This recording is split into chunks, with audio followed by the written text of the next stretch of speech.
आगे बढ़ते हुए आपको अपने नेक्स्ट पैनल से इंट्रोड्यूस करवाती हूँ, उससे पहले मैं अपने सहयोगी आसिफ शेख को मंच पर आमंत्रित करना चाहूँगी सत्र के संचालन के लिए। बिल्डिंग न्यू मध्य प्रदेश, जिस तरीके से नए मध्य प्रदेश का निर्माण हो, किस तरीके से मध्य प्रदेश सही राह में बढ़े, इसके लिए वो चेहरे, वो शख्सियतें जो कि लगातार प्रदेश सरकार जो कदम उठा रही है और उसके साथ ही साथ आम जनता तक लाभ पहुँचे, इसके अलावा अधिक से अधिक लोग इसके लिए जुड़ सके, आगे आए, ये तमाम वो हस्ती जो कि प्रेरणा देती है, जो कि सीख देती है कि आप कैसे आगे बढ़ेंगे, आप कैसे नई बुलंदियों को छुएंगे। और जब बात हम कर रहे हैं बढ़ते मध्य प्रदेश की, तो इसके साथ कदम मिलाएंगे। इसके अलावा एक और खास मेहमान से आपका परिचय करवा दूं, हमारे साथ मौजूद हैं डॉक्टर अजय हार्डिया। आप डायरेक्टर हैं Devi Ahilya hospital, cancer hospital Indore से, कैंसर स्पेशलिस्ट हैं। मैं आपको भी मंच पर आमंत्रित करना चाहूँगी डॉक्टर अजय हार्डिया। तो इनसे हम जानेंगे कैंसर को लेकर, क्योंकि कई सारे ऐसे मिथ्स होते हैं आम जनमानस के जहन में कैंसर को लेकर, और क्योंकि डॉक्टर अजय की ओर से लगातार नए कदम उठाए जा रहे हैं, और ख़ासतौर पर जब इलेक्ट्रो होम्योपैथी मेडिसिन की बात होती है, तो आखिरकार ये है क्या और कैसे ये इसे लेकर आगे आए, कैसे ये आगे बढ़े, हम उनके अनुभवों को भी जानना चाहेंगे। और मैं गुजारिश करूँगी मेरे सहयोगी आसिफ शेख से कि वो इस सत्र का संचालन करें। आसिफ। बहुत धन्यवाद प्रिया, और बहुत स्वागत है आप सभी का building new India, building new Madhya Pradesh. दो खास मेहमान हमारे साथ हैं। हमारे साथ एक ऐसे शख्स हैं जो मध्य प्रदेश को बना रहे हैं, गढ़ रहे हैं, उसमें अपना योगदान दे रहे हैं, और दूसरा स्वस्थ मध्य प्रदेश हो तभी मध्य प्रदेश आगे बढ़ेगा। ऐसे में डॉक्टर अजय हमारे साथ हैं और सैयद फैसल हमारे साथ हैं।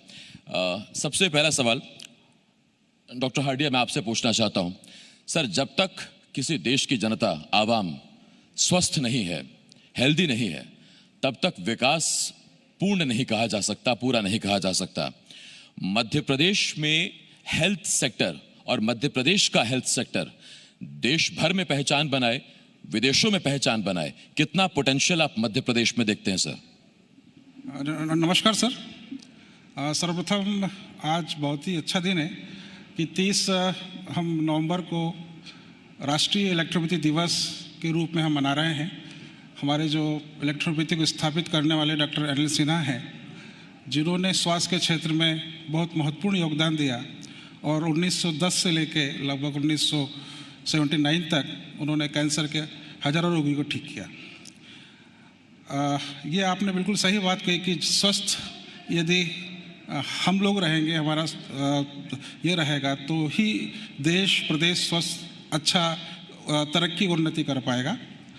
और हमारे देश में हमारे जो आदरणीय प्रधानमंत्री जी हैं, उन्होंने देश की और प्रदेश की जनता के लिए जो आयुष्मान भारत योजना बनाई है, उसके अंदर वास्तव में बहुत ही गरीब वर्ग के लोग, जिन्हें कि जो सोच नहीं सकते थे कि उनका इलाज हो पाएगा, और आज वो अच्छे अच्छे अस्पतालों के अंदर, प्राइवेट हॉस्पिटल के अंदर उनके परिवार का 5 लाख रुपए तक का जो सरकार जो योगदान दे रही है।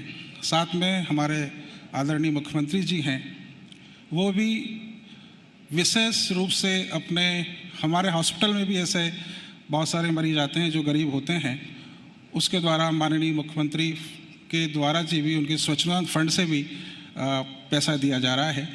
ये आपकी पद्धति खास है जिसके जरिए से आप कैंसर के मरीजों का इलाज करते हैं। सर, हम जिस पैथी की बात कर रहे थे डॉक्टर अजय, वो बाकी जो कीमो और वो बाकी चीज़ें उनसे बहुत अलग है। कैसे ये प्रणाली की जाती है, कैसे इस पैथी को अमल में लाया जाता है, साइड इफ़ेक्ट्स इसके कुछ हैं, अगर हैं तो क्या है, और अगर नहीं है तो ये तो बहुत कारगर पद्धति है सर। इस पद्धति के बारे में बताएं कि कैसे कैंसर पेशेंट्स ट्रीट हो रहे हैं सर। इलेक्ट्रोपैथी चिकित्सा पद्धति ये 5वीं चिकित्सा पद्धति है, और इसका जो इटली से ये प्रारंभ हुई और हमारे देश में ये 1885 से काम कर रही है। और ये जो सिस्टम है, ये प्राकृतिक सिस्टम है, प्रकृति से जुड़ा हुआ है। हमारी ये जो मेडिसिन्स हैं, ये प्लांट बेस्ड मेडिसिन है, जिसके अंदर किसी प्रकार का साइड इफ़ेक्ट नहीं होता है। हम एक फर्मेंटेशन मेथड से प्लांट्स का एक्सट्रैक्ट निकालते हैं, और उसके जो अल्कलाइड्स होते हैं, केमिकल होते हैं, हम उसको इतना प्यूरिफाई करते हैं कि उस मेडिसिन्स में केवल एनर्जी रहती है। वो एनर्जी जो पौधे सनरेज से अब ऊर्जा के रूप में एकत्रित करते हैं। ये सिस्टम जो है इलेक्ट्रो नाम इसलिए दिया कि ये सिस्टम एक बिजली की तरह काम करता है कि इसका इफ़ेक्ट बहुत जल्दी होता है। जैसे हम कहते हैं कि एलोपैथी का प्रभाव बहुत तुरंत होता है, वैसे ही ये सिस्टम भी तुरंत प्रभावी है और इसकी जो मेडिसिन है ये ब्लड और लिम्फ को प्यूरिफाई करने का काम करती है।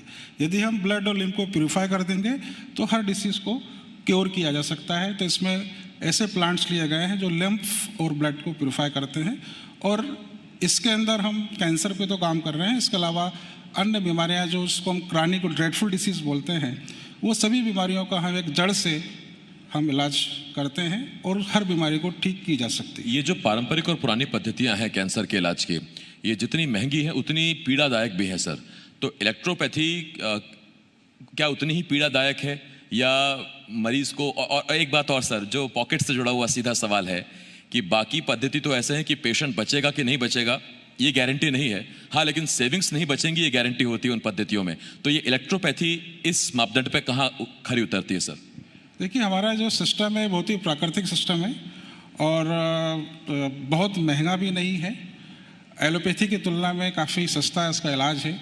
जैसे आपने पूछा था कि कैंसर जब किसी को होता है तो बहुत ही डरावना विषय है और जैसे ही पता लगता है परिवार में कि किसी सदस्य को कैंसर हो गया है तो वो सोचते हैं कि अब इनका जीवन बहुत ही कुछ समय का है, लिमिटेड समय का है और बहुत परेशान हो जाते हैं। और जब इलाज के लिए जाते हैं मॉडर्न साइंस में तो वही उसकी सर्जरी, कीमो, रेडिएशन किया जाता है और हम देखते हैं कि सर्जरी और कीमो, रेडिएशन के बाद पेशेंट की लाइफ कम हो जाती है और पूरा जो इलाज है बहुत हरिशमेंट होता है उसके अंदर। हम कीमोथेरेपी देते हैं तो पेशेंट के बाल चले जाते हैं, भूख नहीं लगती है, डायरिया हो जाता है, बहुत तकलीफ़ें होती है। 6 महीने तक कीमोथेरेपी चलती है। कई बार रेडिएशन दिया जाता है और रेडिएशन के अंदर जो लिम्फ नोड्स होती हैं वहाँ को उसको जला दिया जाता है और उसके बाद में वहाँ पे डीजनरेशन चालू होता है। वहाँ पे एक जो नोड होती है वो वहाँ से अल्सर के रूप में एक ट्यूमर वहाँ से फट जाता है और पेशेंट को बहुत तकलीफ़ होती है। तो यदि हम उसकी रेडिएशन ना करें तो पेशेंट ज़्यादा समय तक अलाइव रह सकता है, ज़िंदा रह सकता है, कम तकलीफ हो सकती है। परंतु रेडिएशन के बाद पेशेंट को उसकी परेशानी, दिक्कतें बहुत बढ़ जाती है। ये बड़ा दर्दनाक और पीड़ादायक ये जो अनुभव है ये आपने बताया सर, और इसीलिए लोग कैंसर के नाम से भी डरते हैं। क्योंकि जब बात पौधे की है, पेड़ की है, तो एक नेचुरल पैथी से कैंसर का इलाज डॉक्टर अजय कर रहे हैं। डॉक्टर अजय, अगर मैं आपसे पूछूं कि अब तक ऐसे कितने पेशेंट्स का आपने इलाज किया है और उन्हें भला चंगा अपने पैरों पर खड़ा किया है, जो जिंदगी की जंग हार रहे थे, जो मायूस थे, जिनके परिवार वो उम्मीद खो बैठे थे? सर, देवयाला हॉस्पिटल आज मध्य प्रदेश और पूरे भारत में एक केंद्र के रूप में, कैंसर के केंद्र के रूप में उभर रहा है।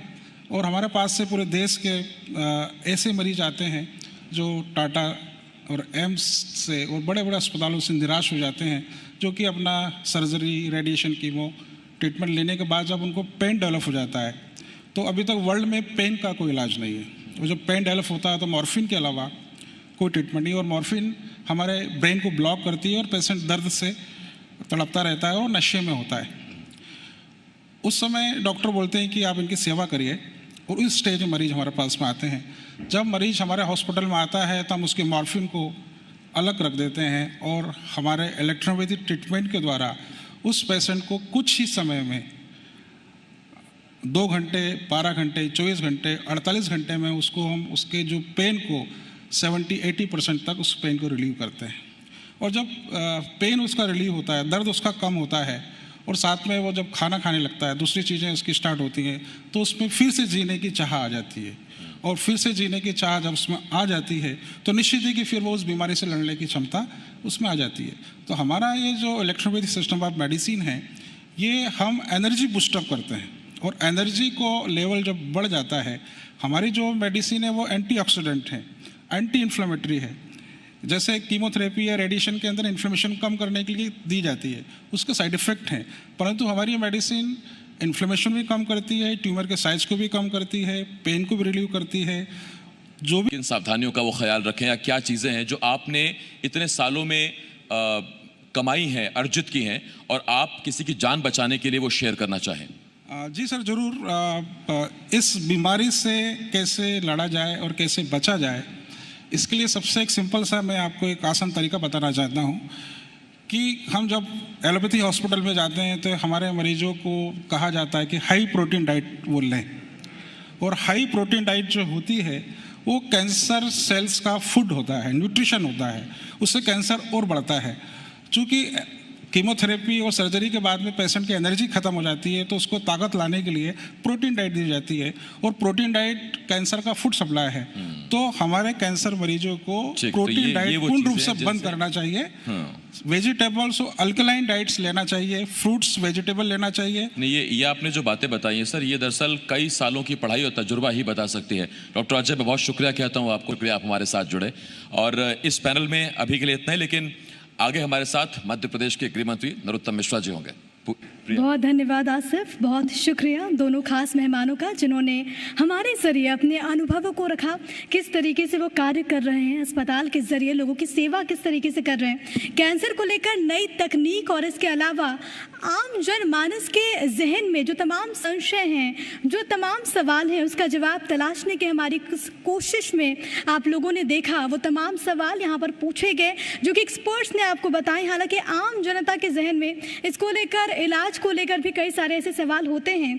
ऐसे में हमने आपको ये बताया कि किस तरीके से डॉक्टर अजय की ओर से कदम उठाए जा रहे हैं, इसलिए इससे आपने पता चला आपको कि किस तरीके से उन्होंने उत्कृष्ट कार्य किया है। मध्य प्रदेश आगे बढ़ रहा है, नित नई बुलंदियों को छू रहा है, और यही हमारी थीम है, बिल्डिंग न्यू मध्य प्रदेश, नए मध्य प्रदेश का निर्माण। और ऐसे में अब हमारे साथ एक बेहद खास मेहमान जिनसे हम जानने की कोशिश करेंगे कि आखिरकार मध्य प्रदेश नई बुलंदियों को छूने के लिए, नई ऊंचाइयों को हासिल करने के लिए कितना अग्रसर है, कितना तैयार है। देश का दिल मध्य प्रदेश आगे आने वाले वक्त में क्या योजनाएं हैं, अलग अलग डिपार्टमेंट्स की जो नीति निर्धारक हैं, जो नीति निर्माता हैं, वो आपको इस मंच से बताएंगे आगे आने वाले वक्त के लिए कैसे मध्य प्रदेश आगे बढ़ेगा और आत्मनिर्भर भारत के लिए अपनी सहभागिता, अपना योगदान यहाँ पर देगा।